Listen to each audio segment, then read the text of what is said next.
పున్నమి modern dress వేసుకుని అబద్ధాలు చెప్పిందని చెప్పి పృథ్వీ కోపంగా పున్నమిని రూమ్లోకి తీసుకొచ్చి, నీకేమైనా పిచ్చా, ఎందుకు అలాంటి అబద్ధాలు చెప్పావు అని చెప్పి పున్నమిని చెంప మీద లాగిపెట్టి ఒక్కటి కొడతాడు. నువ్వు అడ్వర్టైజ్ చేసావా, ఎల్ఎల్బి చేసావా, ఎల్ఎల్బికి ఒక్కసారి ఫుల్ ఫామ్ చెప్పు అని చెప్పి పృథ్వీ అడుగుతూ ఉంటే పున్నమి ఏం మాట్లాడుకుంటా అలానే చూస్తూ ఉంటుంది. చెప్పు, వాళ్ళ ముందు అబద్ధాలు చెప్పావు అని చెప్పి పృథ్వీ అడుగుతుంటే, వకీల్ సాబ్, అది మీ ఫ్రెండ్స్ ముందు మీరు గౌరవంగా ఉండాలని చెప్పి అలా చెప్పాను. మీ భార్య అంటే గౌరవంగా ఉండాలి కదా అని చెప్పి పున్నమి అంటూ ఉంటే, నువ్వు నా దృష్టిలో భార్యవు కాదని నీకు ఎప్పుడో చెప్పాను అని చెప్పి పృథ్వీ అంటూ ఉంటాడు.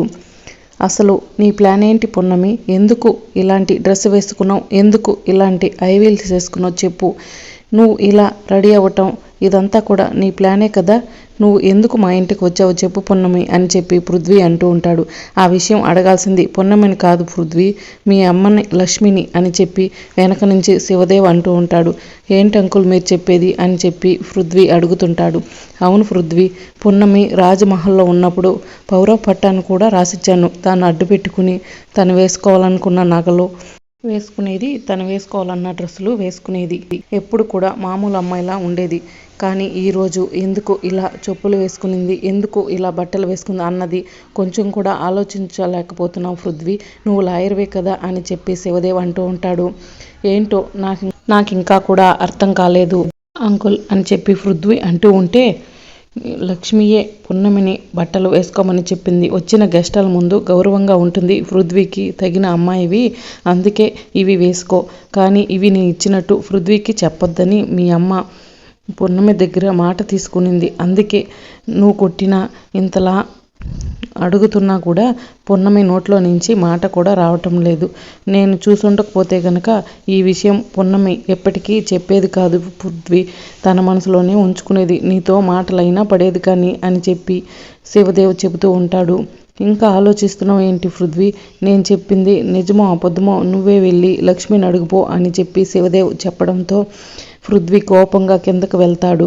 ఇక శివదేవ్ మాత్రం, అమ్మ పున్నమి ఇలాంటి బట్టలు వేసుకుని లక్ష్మి చెప్పిందని పాపం పృథ్వీతో దెబ్బలు తిన్నావు, ఎందుకమ్మా పున్నమి, పృథ్వీ అడిగినప్పుడు నిజం చెప్పొచ్చు కదా, వెళ్ళి నీ బట్టలు నువ్వు వేసుకోరాబో అని చెప్పి శివదేవ్ చెప్తూ ఉంటాడు.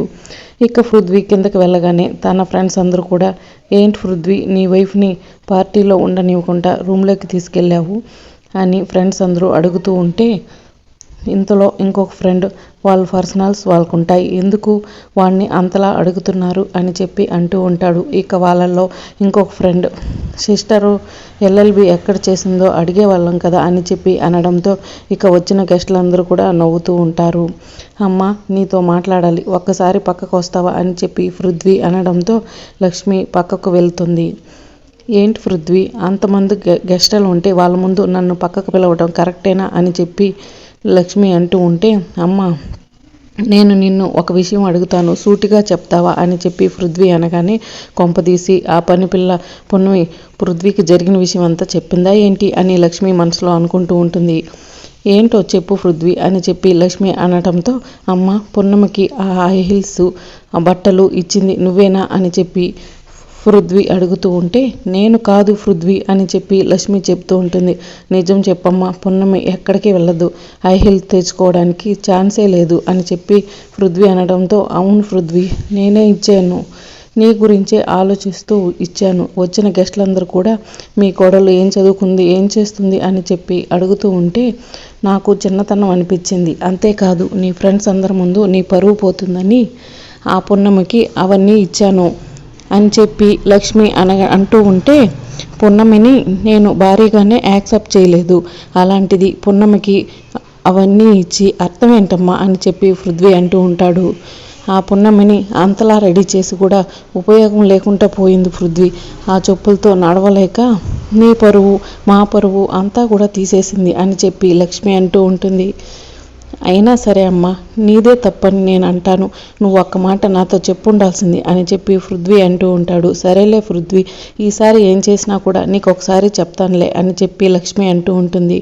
సరే అమ్మా, అందరూ కూడా భోజనానికి వెళ్ళినట్టున్నారు, మనం కూడా గెస్టులతో పాటు భోజనానికి వెళ్దాం పదా అని చెప్పి పృథ్వీ అంటాడు. ఒసే పున్నమి, నా కొడుకు చేత నన్నే తిట్టిస్తారా? నువ్వు నీ తండ్రి కలిసి మీ ఇద్దరి సంగతి ఇప్పుడు చెప్తాను అని చెప్పి లక్ష్మి మనసులో అనుకుంటుంది. మరోవైపు పున్నమి ఒంటరిగా కూర్చుని రెడీ అవుతూ ఉంటుంది. అప్పుడు పృథ్వీ వెళ్ళి, పున్నమి, తప్పెవరిదో తెలుసుకోవాల్సిన న్యాయవాది స్థితిలో ఉండి కూడా తప్పేంటి అన్నది తెలుసుకోకుండా నిన్ను కొట్టాను, సారీ పున్నమి అని చెప్పి పృథ్వీ చెప్తూ ఉంటాడు. నువ్వు కొట్టినందుకు నేనేం బాధపడలేదు వకీల్ సాబ్. నన్ను కొట్టే హక్కు, అధికారం మీకు మాత్రమే ఉన్నాయి. మీరు కొట్టడం వల్ల నేను మీ భార్యనని నాకు అనిపిస్తుంది అని చెప్పి పున్నమి అంటూ ఉంటుంది. ఓహో, ఇక చాలు ఆపు, నేను తప్పు చేశాను కదా అని చెప్పి ఏమోలే అని చెప్పి సారీ చెప్తుంటే, భార్య అని అంటున్నావేంటి? నేను ఆ ఉద్దేశంతో నీకు సారీ చెప్పటం లేదు. నేను తప్పు చేశాను కాబట్టి ఆ పొజిషన్లో ఎవరు ఉన్నా సరే నేను సారీ చెప్పి తీరుతాను అని చెప్పి పృథ్వీ అంటూ ఉంటాడు. నువ్వు ఎక్కడికెక్కడికో ఊహలు వేసేసుకుంటున్నావు అని చెప్పి పృథ్వీ అనడంతో, సరే వకీల్ సాబ్, నువ్వు ఎలా అంటే అలానే అని చెప్పి పున్నమి అంటూ ఉంటుంది. సరే పున్నమి, తొందరగా రెడీ అయి రాజమాతను అంకుల్ని తీసుకుని భోజనానికి వచ్చేసాయి, గెస్టులందరూ కూడా భోజనానికి వెళ్ళారు అని చెప్పి పృథ్వీ చెప్తూ ఉంటాడు. ఇక పృథ్వీ అటు వెళ్ళబోతూ ఉంటే అక్కడ పూలు కనిపిస్తాయి. పున్నమి, ఈ పూలు పెట్టుకో అని చెప్పి పృథ్వీ అనడంతో, మీరే పెట్టొచ్చు కదా వకీల్ సాబ్ అని చెప్పి పున్నమి అంటుంది. పృథ్వీ ఆలోచిస్తూ ఉంటాడు. నేను మీ భార్యగా అడగటం లేదు వకీల్ సాబ్, కేవలం అంటే కేవలం మీ ఫ్రెండ్గా అడుగుతున్నాను. ప్లీజ్ వకీల్ సాబ్, నా తల్లో పూలు పెట్టరా అని చెప్పి పున్నమి అడగడంతో పృథ్వీ పున్నమి తల్లో పూలు పెట్టి అక్కడి నుంచి వెళ్ళిపోతాడు. నీ కళ్ళలో నా పైన ఉన్న ప్రేమ కనిపిస్తుంది వకీల్ సాబ్. ఎలాగైనా సరే మీ మనసులో, మీ కళ్ళల్లో ఉన్న ప్రేమ బయటకు తీస్తాను అని చెప్పి పున్నమి మనసులో అనుకుంటూ ఉంటుంది. ఇక పున్నమి రాజమాత శివదేవ దగ్గరకు వచ్చి, నాన్న, గెస్టులందరూ కూడా భోజనానికి వెళ్ళారు, మనం కూడా భోజనానికి చేద్దాం కదా అని చెప్పి పున్నమి అంటూ ఉంటుంది. వద్దు పున్నమి, మేము ఇప్పుడు తినం, వాళ్ళందరూ తినటం పూర్తయిన తర్వాత అప్పుడు వస్తాం అని చెప్పి రాజమాత చెప్తూ ఉంటుంది. సరే నానమ్మ, మీరు బెడ్రూమ్లోకి వెళ్ళండి, భోజనం మీకు ఇక్కడికే తీసుకొస్తాను అని చెప్పి పున్నమి అంటూ ఉంటుంది.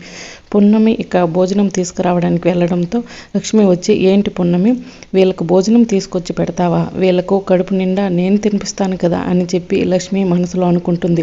రాజమాత వాళ్ళు వింటున్నట్టు ఫోన్లో మాట్లాడుతూ ఉంటుంది. హలో కావేరి, ఏం చేయనే, ఇంతకుముందు నేను నా భర్త మాత్రమే ఇంట్లో ఉండేవాళ్ళం, ఇప్పుడు మాకు తోడు ఇంకా నలుగురు తోడయ్యారు, అందరితో కలిసి ఉండలేకపోతున్నాము. వాళ్ళల్లో ఒక ముసలావిడ, ఒక పిచ్చి ఆయన కూడా ఉన్నారు, వాళ్ళతో నేను వేగలేకపోతున్నానే అని చెప్పి లక్ష్మి చెప్తూ ఉంటుంది. వాళ్ళు ఎలాగైనా సరే ఇంట్లో నుంచి బయటకు గెంటేద్దామని పాత బట్టలు ఇచ్చాను, అవి కూడా ఉతికినవి ఇచ్చాను, అయినా కూడా సరే వాటిని కట్టుకుని అలానే ఉన్నారు. అన్నం పెట్టాల్సి వస్తుందని సద్దన్నం పెట్టాను, అయినా కూడా తిని అంతే ఉన్నారు. హాల్లో పడుకోబెట్టాను, అయినా కూడా వాళ్ళు నా ఇంటిని వదిలి వెళ్ళేలా లేరు. అదే అలాంటి పరిస్థితి నాకు వచ్చుంటే గనుక నేను ఉరివేసుకుని చనిపోయేదాన్ని కావేరి అని. కుక్కలైనా సరే చీ అంటే రెండోసారి మన ఇంటి వైపు చూడు, కానీ వీళ్ళు చీ అన్నా కూడా ఇక్కడి నుంచి కదలట్లేదు, వీళ్ళని ఎలా వదిలించుకోవాలో ఏంటో అర్థం కాలేదు అని చెప్పి లక్ష్మి ఫోన్లో మాట్లాడుతూ ఉన్నట్టు రాజమాతకు వినిపించేలా మాట్లాడుతూ ఉంటుంది. ఇక పున్నమి రావడం గమనించి లక్ష్మి అక్కడి నుంచి మెల్లగా వెళ్ళిపోతుంది. నానమ్మ, మీకు భోజనం తీసుకొచ్చాను రండి అని చెప్పి పున్నమి రూమ్లోకి వచ్చేసరికి రాజమాత గుండె పట్టుకుని ఉంటుంది. నానమ్మ, ఏమైంది అని చెప్పి పున్నమి అంటూ ఉంటుంది. నానమ్మ అని పున్నమి కళ్ళు తెరవండి అని పిలుస్తూ ఉంటుంది. రాజమాత కళ్ళు తెరవకపోవడంతో, వకీల్ సాబ్ ఇలా ఒకసారి ఇలా రండి అని తొందరగా అంబులెన్స్కి ఫోన్ చేయండి అని చెప్పి, నానమ్మ సృహ తప్పి పడిపోయారు, గుండె పట్టుకుని ఉన్నారు అని చెప్పి పున్నమి చెప్పడంతో వెంటనే అంబులెన్స్కు ఫోన్ చేస్తారు. ఇక అప్పుడే లక్ష్మి వచ్చి, ఇల్లు వదిలి వెళ్ళిపోతావు అనుకుంటే డైరెక్ట్గా ఈ లోకాన్ని వదిలి వెళ్ళిపోయేలా ఉండవు రాజమాత అని ఈ విషయాన్ని వెంటనే అగ్నిదేవ్ గారికి చెప్పాలి అని చెప్పి లక్ష్మి మనసులో అనుకుంటూ ఉంటుంది.